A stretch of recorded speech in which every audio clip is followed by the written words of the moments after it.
U.S. Secretary of Transportation Sean Duffy has called for an immediate review and reconsideration of all existing fuel economy standards for motor vehicles manufactured beginning with model year 2022. It's part of an effort to roll back initiatives put in place by President Biden, who pushed for electric vehicles and a reduction of greenhouse gases. Essentially, the Biden administration increased the fuel efficiency standards 25%.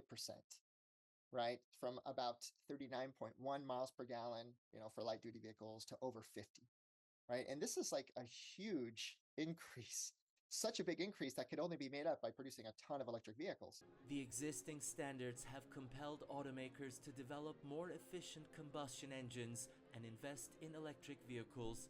President Donald Trump has criticized the rules for increasing car prices. It makes no sense. It's actually not what the auto industry itself has asked for, but we know that Trump has received massive contributions from the oil industry, and the oil industry wants us using as much of their product as possible and wasting fuel.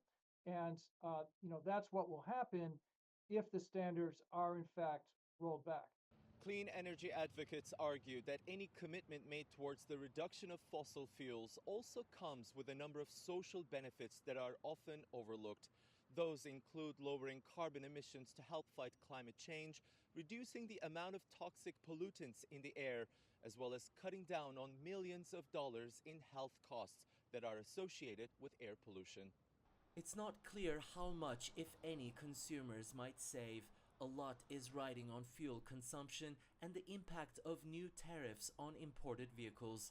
It's all about driving costs down. This is the main goal. But there is a paradox because tariffs will increase costs. So, if we think about this, there's a lot of policy paradox going on. There's the tariffs, which will drive costs up, but then there's also the pivot towards more cheaper energy sources and ground transportation sources, which is going to be driven through fossil fuels. So that's what we're seeing going on.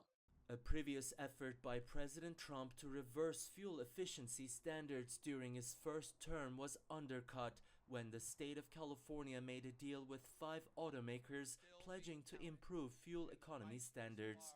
This latest attempt is also expected to face resistance. Ediz, Tiyansan, CGTN, Los Angeles.